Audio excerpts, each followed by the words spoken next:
Nhasi ndine catalogue yemaseeds angu. Ndakarima derere ndikawana maseeds aya. Iyo itsunga yandakarima ndikutarisa kuwana maseeds akawanda.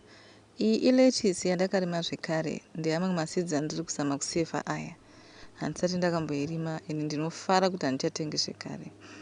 Aya maseeds emacarrots. Handichatengi macarrots. Kwakungorima nekudya mahara. Can you imagine madhuriro anoita macarrots? Panoti kugeza apa taakugeza mahara. Ichi chishambo, mhodzi imwe chete nemuti. Zvakawanda zveshambo. Iyi inandore malentils. Baba vangu ndovakanddzidzisa nezvawo. Anokura kuita miti. From one side tiri kuita makore tichidya. Iri ihebhu rekudzinga maevil spirits. Pachishona vamwe vanoti munhu wenhuwe. Hatichatengi tasa maseeds acho mawandira akaita. Chibage chatakarima last season. This season ndo patinoona mbeu ipapa. Hapana mari. Iro herb, culinary herb inonzi dill.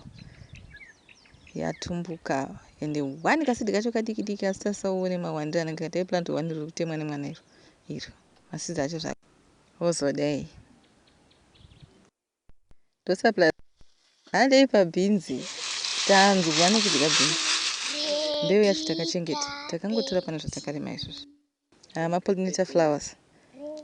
Ndakawana mbeu yacho. Kucraft center kutown uko ndikauya ndakatora apo. Ndosvika pandarimawo. Izvo zvandangopota ndichiitawo. Mapollinators ndaanawo. Kusvikira amen. Maseeds acho akawandisa kani. Aya dzepeas.